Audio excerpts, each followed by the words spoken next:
100 films all at the same time.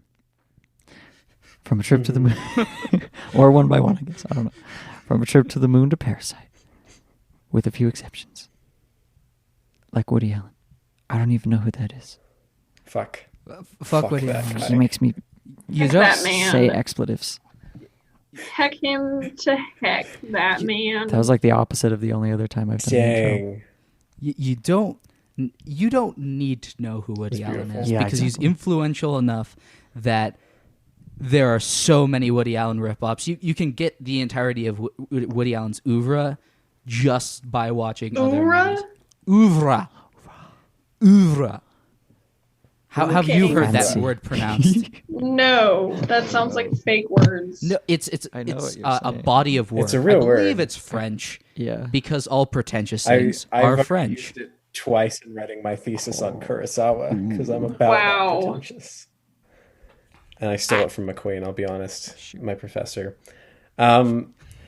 But yeah, you know, that's about as good an intro as I think we've ever had on this podcast. I guess. So, I feel like the only so thank other you for time- that. The only other time I did it, I was like, I think really overly dramatic and bombastic with it. And this time I was like, oh, hey, this That is was the fun too. I podcast. enjoyed it that time. But Anyway, it fits so well. That nice, chill intro I guess so. fits these 12 angry men. They're just so angry. They're yelling at each other. Come on. The way we're doing this podcast is making me one of them angry men. Whoa! Technical difficulties are hard. It's fun. That's it. I'm somehow growing chest hair from this, and I'm getting mad. It's a horrifying experience. Wow. This podcast is literally force feeding me testosterone pills or something. It's fantastic. Yes.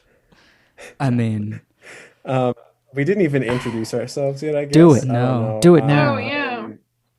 It's still early. I'm Tofurkey.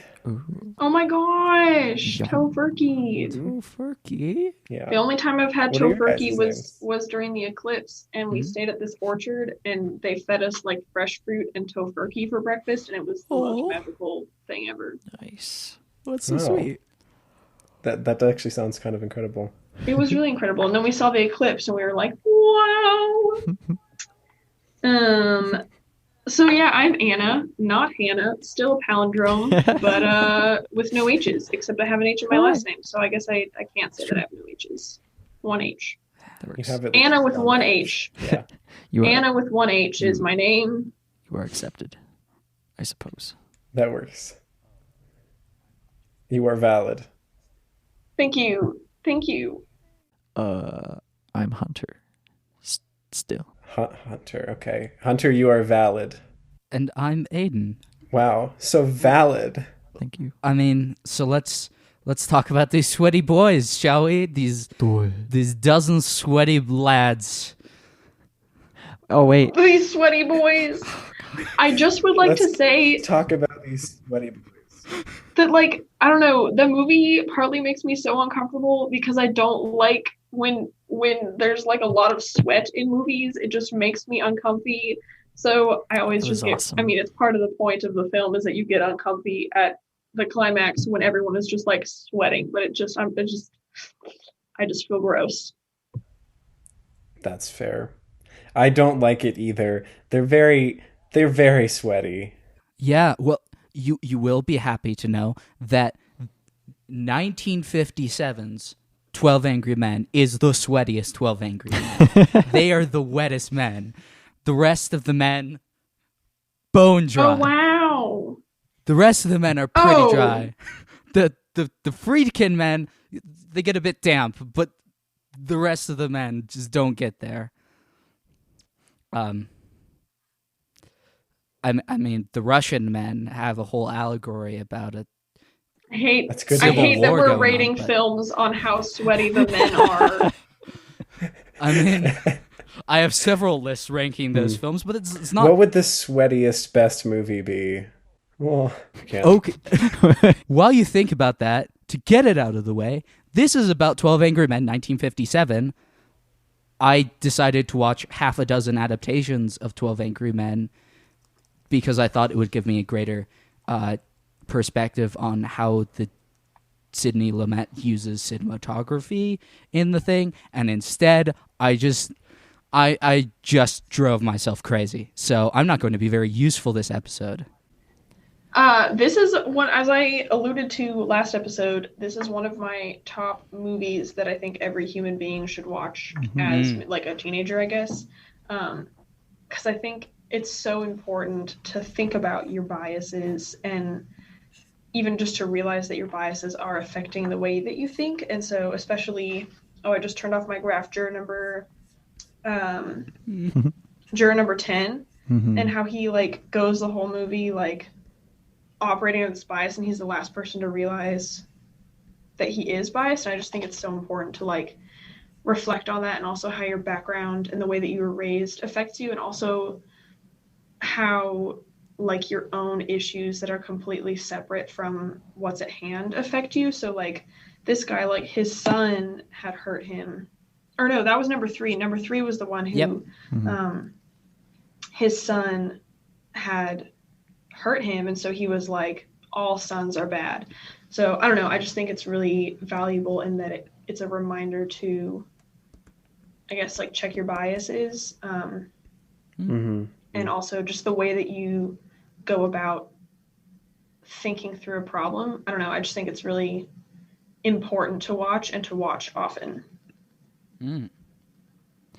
True. He's good. Yes, I definitely agree. I think that's the part of the movie that brings it from being just, you know, incredibly entertaining and engaging and well directed and all of the, you know, all of the above that we would say for any of these films, and makes it one of the more important and special films on this list, is just, yeah, that kind of thematic, like, I guess, discussion of perception and the way that it is so dramatically affected by experiences and things that we aren't really constantly paying attention to, but that it has, you know, within these 12 people who are all, you know, cis white men, it still manages to show a very, very wide range of these different kinds of biases and these different degrees to which we let our perception affect things. Everything from like I want to get out of here and go to a baseball game to just, you know, the full on, like, I'm just actually incredibly racist and think that it doesn't matter what this person is saying or what's actually happening or what the circumstances are. They deserve to be put to death. There's just such a wide range of these different views, and that they're all delivered with a surprising amount of subtlety throughout the film. Is pretty bonkers, pretty incredible, just fantastic writing. And also, I mean, is something that I did a bit more reading into as, you know, Sidney Lumet, reading into him as a director, is just that he's known for getting just like incredible performances out of everybody. I mean, this movie is perfect for Sidney Lumet in that sense, because if any movie could benefit from having just like pitch perfect performances, this movie really does. Yeah. I think the other thing, going off of the like director note, is the cinematography, which is something that I specifically looked at, and how throughout the course of the movie, like the camera angle changes, and that's just like a literal, physical, tangible thing that changes to create tension. And so like the first third is at eye level, the second third the first third is above eye level, second third is at eye level, and the last third is below eye level. And just like the way that he uses camera angles to create this like building tension. I mean, when you watch the movie, it gets tense, and like halfway through, a third of the way through, like, I don't know, I get really tense feeling, even though I know the ending, I still like get in that tension. And so just like masterfully directed and designed in that way that like even the camera angle creates this claustrophobia. Yeah, it just sucks you in like about halfway through, where every time I've seen this film, at the beginning I start by like being like, oh yeah, this is like a good movie, I like this movie. It's like kind of slow and paced, and about halfway through I forget that I'm watching a movie, and I'm just like fist pumping when like the racist guy, like everyone walks away from him. So good. And you're just like, yes. And every time they like convince a new person, you're like, you did it. yeah, you did it. Yay. Woo. And it never feels trivial. Like somehow there's 12 people in an hour and a half that like have to, or 11 people that have to change their minds. And Yeah. there's never like a just like, oh, well, 3 guys just decided to change their mind willy-nilly just to kind of move the pacing along. Like somehow that all just continues to work, and every time it feels like you're making progress and like you've earned that progress as if you're like participating in this. And the thing that's so cool about this movie is the way that it takes you on that journey.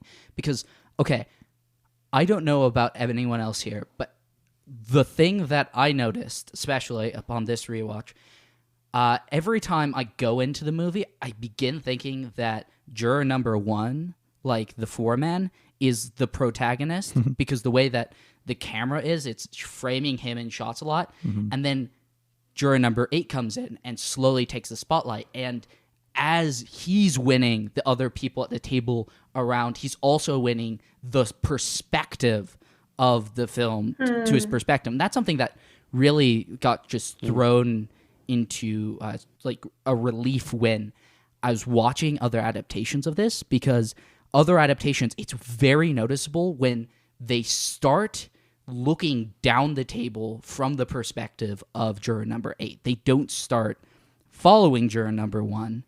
They start following juror number 8, and you don't get that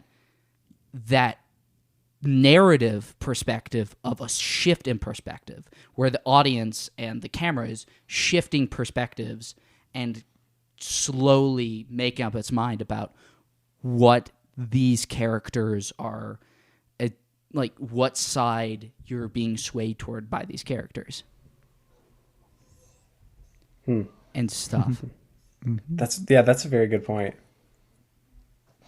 I had never really considered that, but like, yeah, at first, every time I watch it, I start by like at the very least being like, well, I think juror number 1 is my favorite character. I think juror number 1 is the person who like seems to have everything kind of in charge and whatever. And I spend all of my time kind of focusing on one specific character, and then very quickly like it kind of transfers, and that does like provide a lot more of that sense of this guy's kind of convincing everybody around him, because he's also kind of convinced you to pay attention to him to begin with, when at first he's very much kind of off in the distance. Well, and he's one of the last few people to change their vote from guilty to not guilty. I realized last week that you person who has a new name this week that I can't remember. Tofurkey. Tofurkey. that Tofurkey brought up. Can't believe this week we don't even might know my want name. a plot summary, just to let people True. like get this movie, because it's the famous movie. It is a very famous movie, but a lot of people, especially now, might not have seen it. They might have seen a bunch of things that like ape the elements of it. I remember when I was a kid, I listened to like this episode of Adventures in Odyssey, like this Christian radio broadcast show, and they did a whole episode like that was a parody of 12 Angry Men, and it is legit the best episode that like show ever released. Interesting. But Interesting. Does anybody have any like written summary, or I can give a plot breakdown, but okay, yeah, sure, go ahead. There is a jury trial, a murder trial that is taking place. We start off in the courtroom hearing a brief breakdown of that this is a very important decision. This young man who's 18 years old has been arrested and suspected of killing his father in their apartment. All of the information of the trial is given to us as the members of the jury deliberate on whether or not this young man is innocent. They all go back to the jury room. The entirety of the rest of the movie takes place in the jury room and the adjoining bathroom. And they begin by taking one vote. And one man, juror number 8, is the sole person who believes that this young man might be innocent. And slowly, over the course of the 97 minutes of this movie, every single one of the members of the jury come around to the other side. That And works. it's real That's good. cool. It's good and fun. Thank you. Yeah. Yes. So it is a very simple concept, and it's a pretty short movie, and it's also pretty much, it's almost just a one-room movie. There's a scene in the bathroom, and there's the scene in the courtroom, and then the final scene is outside of the courtroom. But for the most part, it is a one-location drama. And what strikes me about this in comparison to a bunch of other one-room dramas is that it does not feel like it. I am never thinking about like, wow, how are they keeping it interesting, or how does this feel like it's a full movie in a one-room setting? I just never think about the fact that it's in a one-room setting until I finish the movie and they're leaving, and I'm like, oh, like somehow Lumet's camera movements and the writing and the performances are just everything, and it doesn't feel like it needs any change of setting. It doesn't need a break. It just runs. Yeah. You can have movies that are very, very confined. I mean, I've seen stuff that's more confined than this. Like I always think of Locke, that the Tom Hardy movie, where the whole movie is just him like having phone conversations with people while he's driving, and it's like the greatest thing ever. So like, yeah, it's hard to do, I think. Like you've got to have just great writing and yeah, like you said, performances and stuff to carry that kind of thing. But they nailed it here for sure. I think part of the reason why it works, part of it is that he knows that the words are enough. And I feel like sometimes people, when there's a connection that they've made, they try and spell it out way too clearly, but then you almost lose the connection. This is kind of something we talked about in Seventh Seal, and I've been thinking about is like, if you try too hard to define something, then it kind of loses its mystery. So like in the same way, I don't know, like if he had tried to spell it out too clearly that, like, for example, the racist guy, if he had given him like a clothing with a racist slogan on it or something like that, so it would be like obvious from the beginning that this man had those opinions, then that wouldn't have been as impactful, I think, as an audience, because you just like almost discount it. You're like, oh, there's the racist guy, but like you don't realize, and in some ways he doesn't realize until the end that's what his bias is. So I think that's something that's beautiful about this movie, is that he leaves it up to the audience to figure it out. And I think he does that in the filming, in that like it is just the empty room and the words keep you interesting. And also I was reading about the rehearsal schedule, which did more, because Sidney Lumet had some theater experience, he did more like theater type rehearsals where they just rehearse for hours and hours, like with no cameras, just like run your lines. And I think that really helped the actors know where they are, like even though they didn't film it in order, obviously, but like I think that really helped the actors know who they were and what story they were trying to tell, so that it stayed interesting, even though like the room itself is the most boring room on earth. Your mind is engaged with the words and the actors. So I think that's just another credit to Sidney Lumet and the actors themselves, that like Tofurky was eloquently reflecting on, that this movie knows to just focus on words. Yeah, well, and a lot of that comes down to the hallmarks of like a great theatrical script by Reginald Rose, which I think all of us went into this assuming that this was adapted from a play, when it wasn't. The play was adapted from this. It was originally a teleplay, a 50-minute teleplay put on CBS with a mediocre cast. There are two members of the cast that actually return, which is juror number... which ones are they? Give me a sec. Juror number 10, the old guy, and juror number... juror number 9 and juror number 11 are the only two that return from the teleplay. The old guy and the guy with the mustache that nobody else seems to think is as hot as I am. I did. It's because he's But- not. He's not. He's not hot. None of He's these. really No. he's really sweet. He has that like emotional draw to him. I guess I have particular taste. Yes, you do. Whatever. It's fine. It's fine. But the thing that makes this such a great script and the reason why it's been adapted into a play and is continuing to be done, there's like a really cool adaptation of it in a Lebanese prison in like the 2010s. Yeah, it's done by like a bunch of Lebanese prisoners. It's like real cool. There's a cool documentary on it. Interesting. But the reason that hits home is that it's slowly it's every single like good piece of theater is a mystery where you're slowly revealing pieces about these characters and little throwaway lines, and then the audience, you can catch it. And when you catch one of those things, you're like, oh, I found something out that is so engaging. It's so enthralling. It feels like you're like in an Agatha Christie murder mystery, and you're like, did he just slip up? Did he just give away the game there? You know, and you can catch all those little pieces, and those, it's never fully spelled out. You can fully spell things out. The more complex your overall story is, the more simple a lot of the elements have to be so that the audience doesn't get overwhelmed. But in a space this small, this confined, you can make it as complicated and as like just as small as you want it to be. And that's what makes it so cool. Yeah.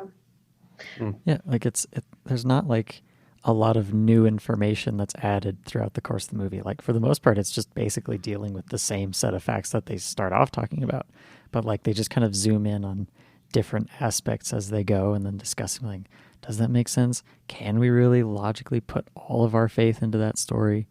Or just thinking like, oh wait, I noticed something back then, so that doesn't make sense. And just doing that over and over again to try and convince everyone. Yeah, and I mean, I think that speaks to the subtlety of the writing to an extent, because it would be very easy to structure this being like, okay, well, let's go through the points one by one or something like that.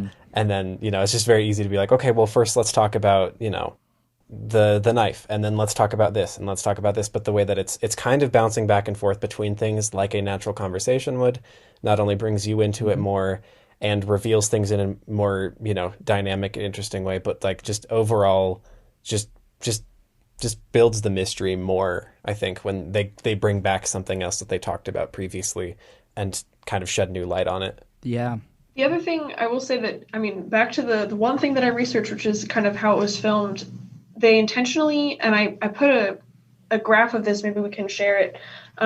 Somebody like plotted on a graph the length of the shot, like how long one take was, and it is almost an exponential decrease. So the beginning of the film, all of the shots are pretty long, like 1-2 minutes long, and then towards the end they get a lot faster when the energy is building and when things are getting more intense. And that's another way that he kind of like draws you into like the realness of the conversation. And then like as the angle shifts down, the top shots get faster, and it just like the intensity builds with everything. And like it's so subtle, like I would never know to look for that, but once it was pointed out, I was like, oh my gosh, that totally makes sense, that like you're there and you're kind of meandering around, and then as things get intense, like the shots get more intense. It's the pace of the editing. Yeah. I keep having like certain cuts stuck in my head from the latter half where it suddenly just, you have a jarring edit. But the thing that this is just blows my mind every time I watch it is that the camera leads the actor's movements. Yeah. The camera moves just before the actor moves. And so it's almost surreal at points where a shot will start on a certain character and will move. And in other movies, it's just like, oh yeah, so it's just to get some movement in. The reason that's starting on that person is just to get perspective or whatever. But by the end of that shot, that character is the person who is like in control at that moment. Yeah. Like as juror number 3 like is about to stand up, the camera moves up and he stands up into it, and it pans over to the right and he walks into it. I love it so much. It's so good. It's incredibly surprising. I mean, here's one element that like I haven't brought up yet, but that was like the main thing I took away from my research on Sidney Lumet is that this is his debut as a director. Yeah, Which he did some television Wow. work beforehand, but this is his first Right. film. Yeah. Yeah, but I mean that just blows my mind. I mean, sure, that's I think that makes it the fourth one that we've covered so far, the fourth directorial debut on this list in the first 29 episodes of the greatest movies of all time. Yep. Actually, it's six if you include like co-directors debuts, because I think there's some directors in Fantasia and I can't remember what the other film was. I think The General, where it was a debut. But yeah, I mean, So, yeah. for just the solo directorial stuff, like it's very interesting to note these and view these films together, because they all tend to do things that we haven't really seen done quite as much before. I mean, Citizen Kane is obviously the prime example of this, where it's like, I mean, he didn't know, he'd come from theater as well. He had no clue how film really worked. And so he just experimented and was like, I want to do this. And his people had to figure out how to do that. It's very interesting. I guess, same with something like The Night of the Hunter. And the Maltese Falcon actually did something very similar to 12 Angry Men, in that it was very like heavily rehearsed and very thought out and planned out in where everything went. So the shot went very quickly, it went very smoothly, and you know, everybody had a good time, and it went under budget. Similar to this movie, but I do think it's interesting that for the debuts, we're kind of seeing these directors a little bit more creative, have a little more like sense of I can do something outside of the norm, but also planning every detail out, which is just obviously something that we don't tend to see with a lot of the other films. Like, I don't know, something like Gone with the Wind, or I go to Victor Fleming because, you know, thinking of Wizard of Oz as well, are these movies that like there's so much going on and there's so much behind the scenes that's going wrong, and it just kind of comes together in the edit. I mean, you can tell that these movies, and specifically 12 Angry Men, is not a movie that comes together in the edit. It's a movie that like is exactly very specifically the way it is, and that allows it to be so much more precise in what it's doing. I think precise Yeah. is a really good word to describe this movie. I think almost I see your Toy Story and I raise you, or Toy Story 2, and I raise you 12 Angry Men as like the perfect precise movie. True. Yes. 12 Angry Men is better than Toy Story. Toy Story, the thing that Toy Story 2 brings up for me is where it really like conflicts with this. Both of them are like just very meticulously paced, but whereas Toy Story 2 doesn't have any breathing room, one thing that really stands out about 12 Angry Men is it takes its time, specifically in places, even when it's in the midst of a building action, the bathroom scene will come in, which is unique to this version of 12 Angry Men. No other version of 12 Angry Men actually has that bathroom scene. Mostly because the play that came out after this, because building a bathroom set would be hard, just incorporated a lot of the dialogue into the room, and a lot of movies and adaptations were working off of that. But the bathroom scene is just a perfect, just calm before the storm moment, where they go in and everyone, it just comes up to juror number 8 and it's just like, are you sure you want to do this? Are like, they aren't on board yet, and they're like, what if there's that line that really struck me was, what if you're like letting off, what if he's guilty? Which in this version, I think this and the original teleplay are the only ones that have the death penalty on the table. The rest of them don't, which I think it's to like keep with the time, because the death penalty became much less like broadly available. But like my little, leftist self was just sitting there thinking, so what if he's guilty? He's like 18. Don't murder him. Jeez.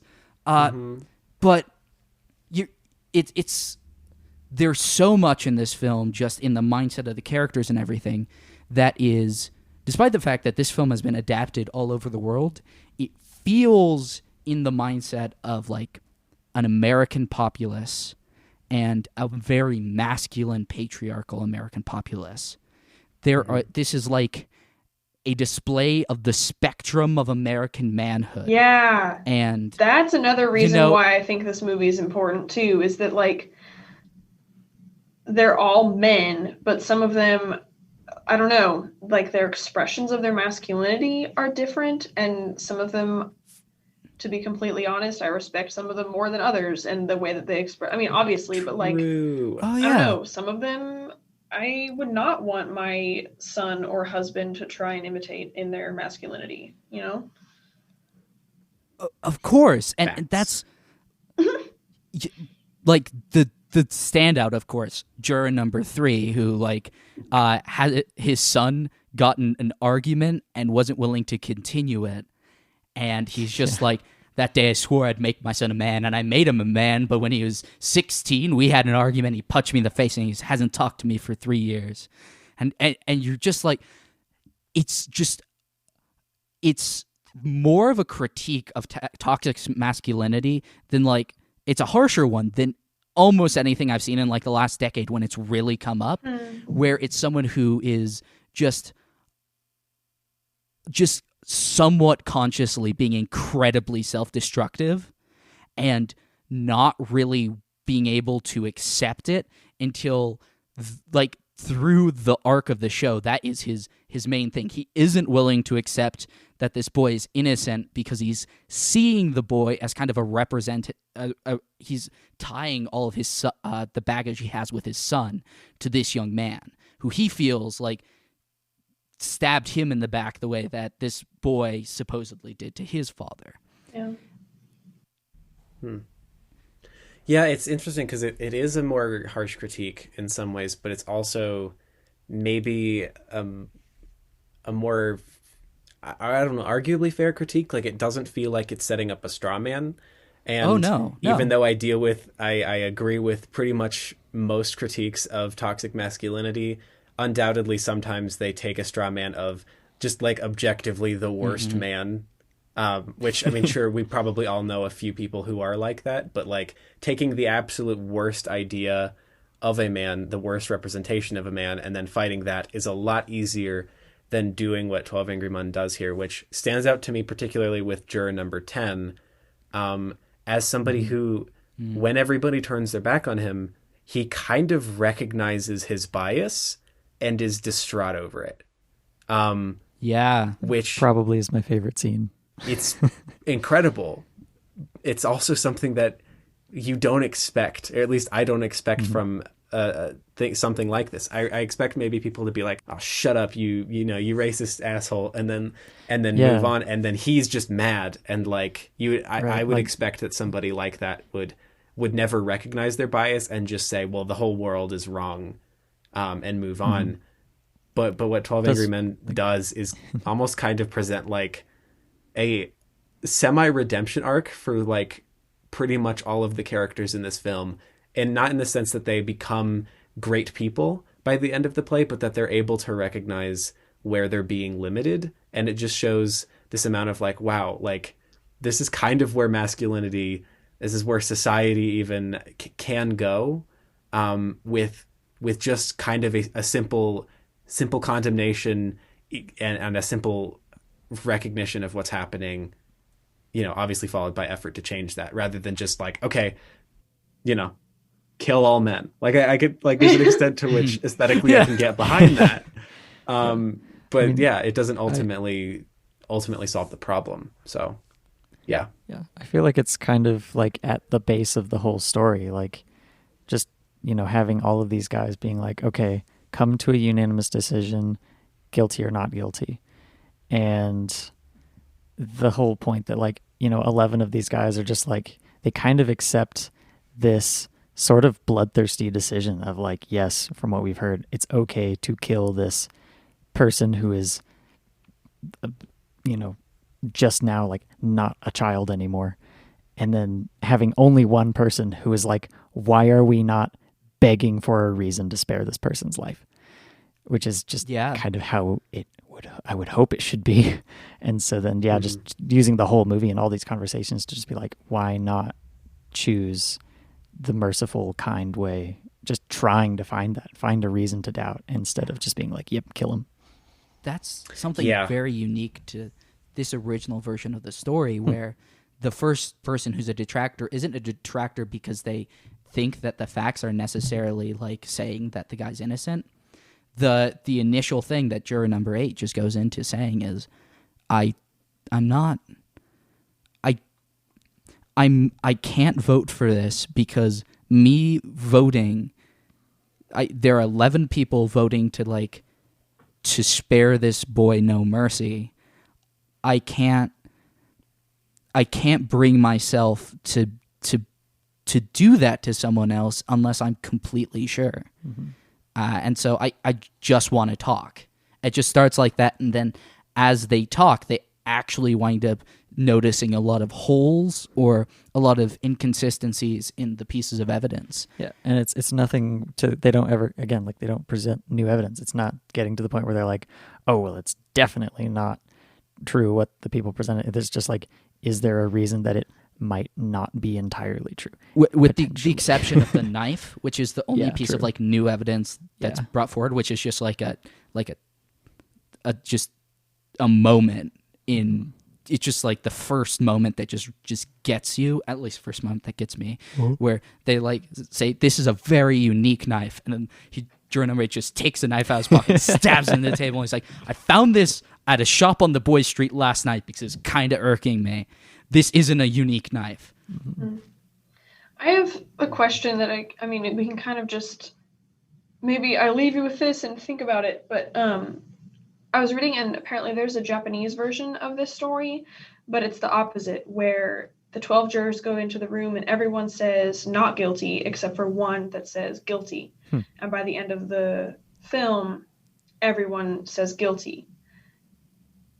And I don't know, I've been thinking, like, when you have this story where everyone says guilty except for one man, you argue points of morality and are we sure that this person is? And I don't know, you can kind of think about mercy, but what is the conundrum when it's the opposite? And I don't know, I've just been kind of thinking about man, what an interesting story to tell, where people they go into it ready to show mercy, and by the end of it decide that that's not what the moral option would be. I don't know, I guess it's just something that I've been thinking about. I'm taking a class that we're talking a lot about morality, and when if you sometimes have to choose an immoral option, that I don't know, the idea that you might sometime need to choose between two immoral options, I don't know, it's kind of a half-formed thought, but I just thought that was an interesting take on the story, that it would go the opposite. Well, and that's interesting. That is one of the two versions of this that I was not able to find online leading up to this. That would be the Japanese version that was done, I believe, in the 80s, and then the 2010s version done in China called 12 Citizens, which was done in 2014. 12 Citizens, that's so on brand for China. Yep, yeah. It's very on brand.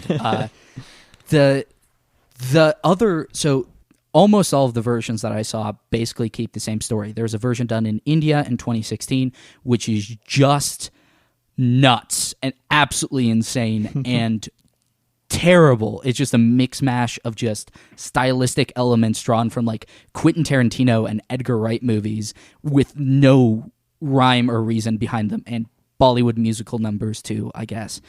But there was another version done in 2007, a Russian readaptation just called 12.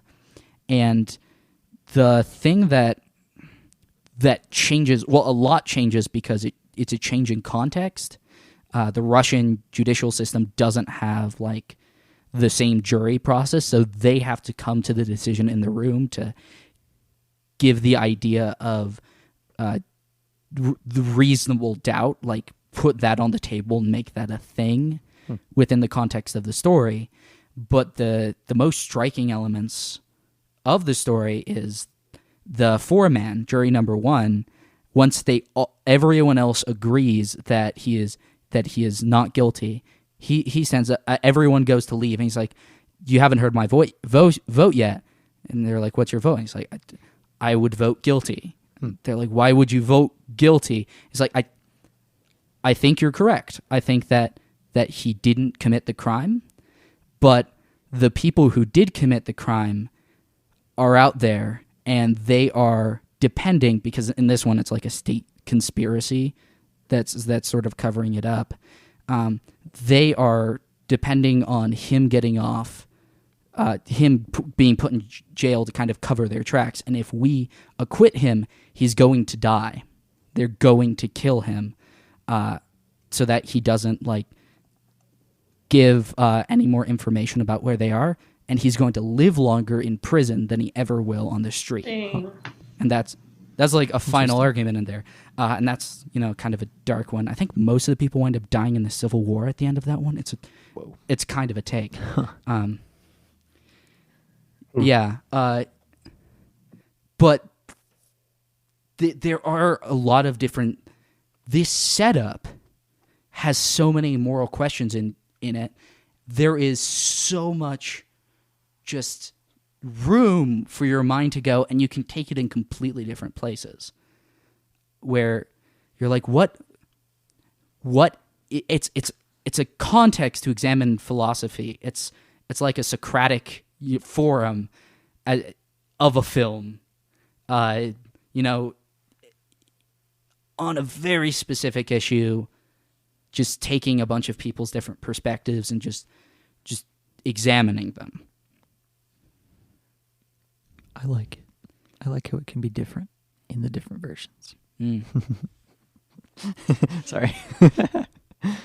Tofurky just dropped out, I'm assuming, because of Yes. previous engagements. Yes. Indeed. It's okay. Do we have any thoughts that we need to discuss? Just trying to think. My only thought that I had a moment ago, this feels kind of half-formed, but kind of along with, I guess, more with what Anna was saying previously. But there's having the thought of the people who are fighting for the guilty verdict in the movie in particular that we were talking about. Just thinking of that too, being it makes sense to have someone fighting for the guilty verdict, I guess, and obviously it makes sense for narrative conflict to have some people with their heels dug in on the opposite side. But I feel like it's it makes sense because if you had someone who really legitimately thought that this guy is a murderer, you probably would feel like it's your duty to do something about that and hold on to the guilty verdict, and being I guess maybe perhaps more exemplified by juror number 4, who seems relatively bias free compared to number 3. I guess he's just I'm just, because the reason and testimony, logic. wah. Yeah, he seems more I just I trust the eyewitnesses until he finds out the point that the eyewitnesses are more unreliable than he might have thought.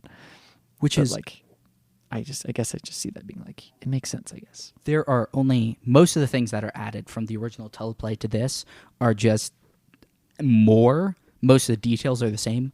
One of the things that they changed from the original teleplay is that they made the person, juror number 4, have glasses.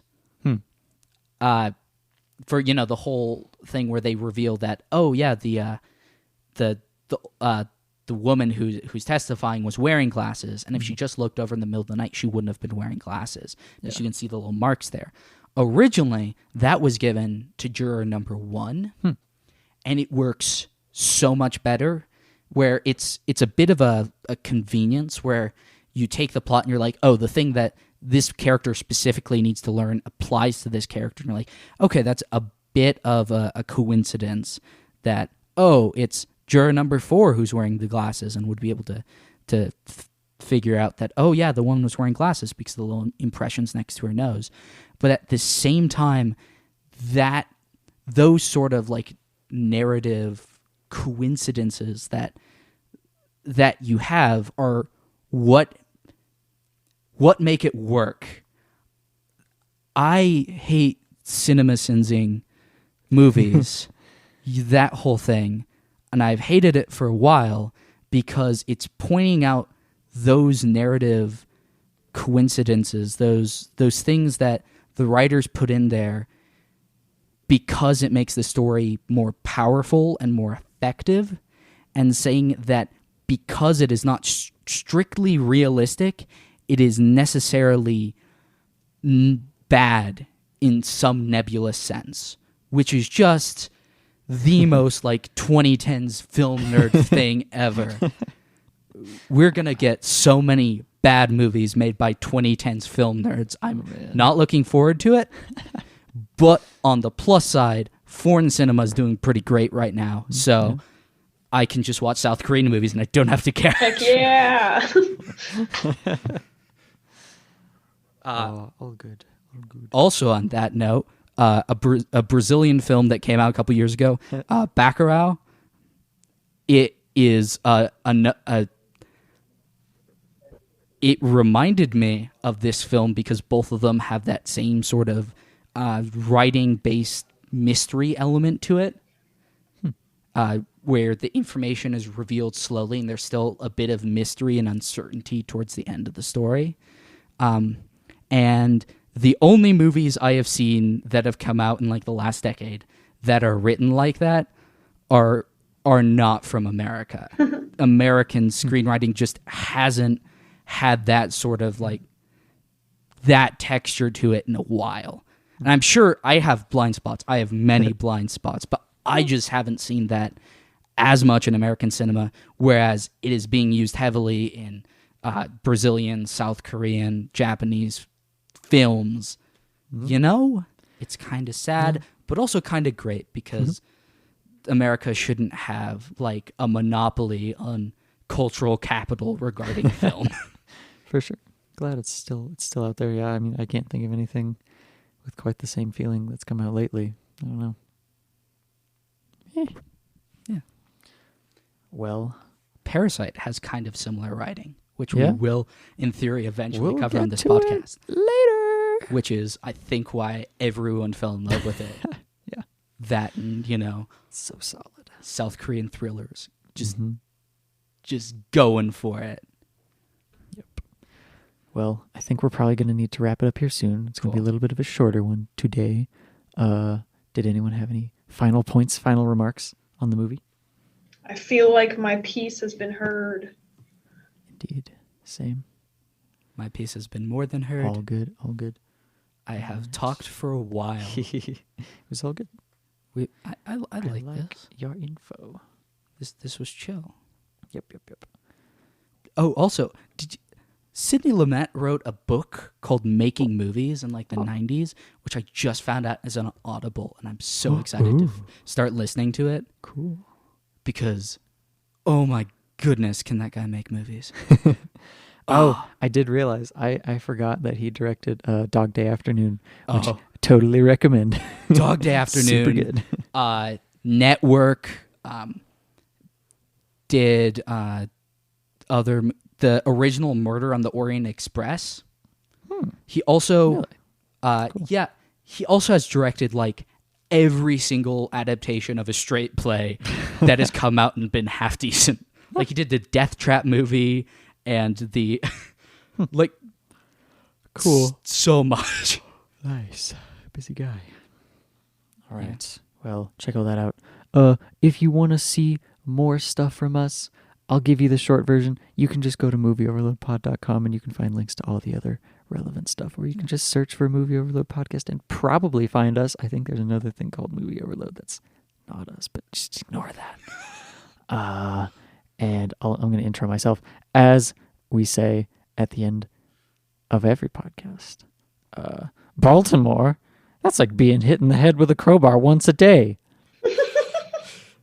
Yeah.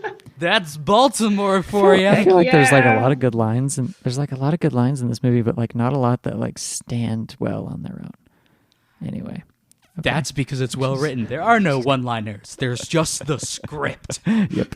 Okay, that's it. Bye. Bye.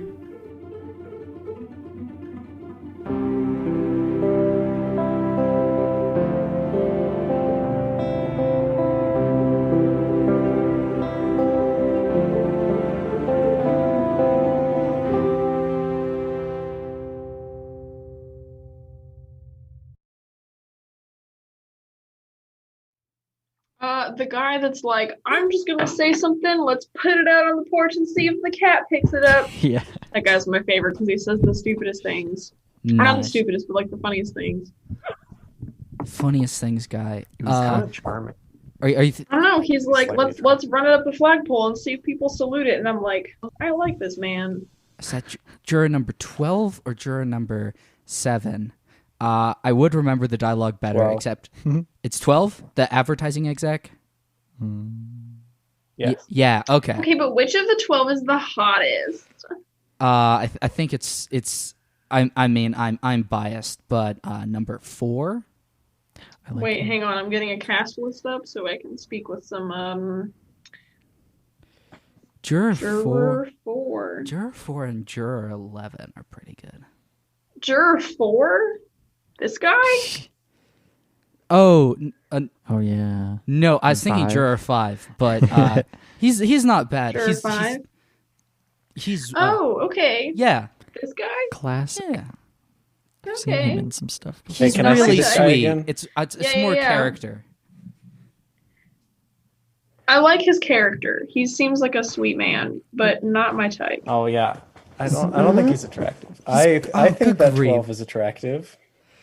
Number 11. Oh, number Oh. 11. That's Oh. number 11. Yeah. No, not 11. 12 though. Sir, I do not understand You your guys hear taste me? in men. Yep.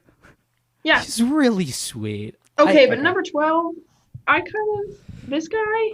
Yeah. Yeah. Yeah. That's what I'm talking about. He's Yeah. he's Does my audio such sound okay enough? an Tucker? I think Yeah. so. Okay. He's like an It's not advertising giving you- exec. Already. How could anyone ever be attracted to an advertising executive? I don't He has a understand. nice face. Do you He does see have a nice nothing face. beyond the physical beauty? No. Oh, guys, I I'm found just gonna beyond that. Definitely. I found keeping this in. a grid that helps track it out. We Oh, should post yeah. this so 'cause it's helpful. Juror 8, though, It's the going on the Instagram. ostensibly the protagonist. I mean, Yeah. I as far as physical attractiveness, he's pretty up there. I'd say. I suppose. Yeah, I feel like It's fine. if I was older, like if I married someone and that was how he looked when he was 40, I'd be like, this is okay. Yeah. But I wouldn't like Yeah. marry him right now, you know what I'm saying? Wouldn't go for it, right? Yeah. Yeah, I think really like I think in a weird way juror number 1 could win me over just because he's like genuinely charming enough and not horrifying. You know what I mean? But Mhm. he's just enough that I would be fun that, I'd fall for him. But juror number 5, he grew but up on yeah. the streets. He's seen destruction all around him, but he doesn't let that get to him. It's true. I mean, I appreciate appreciate and just not as a romantic partner, you know. yeah.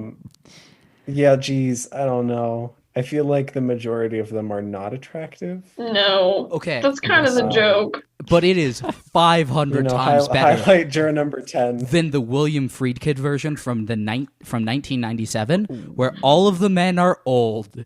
They're just so old. They're so old. Interesting. I mean, a few of them are kind of young. They have that guy who's like Tony Soprano as juror number 6. Huh. He's there. Weird. And I think one of the guys from Seinfeld is like number 7. Weird.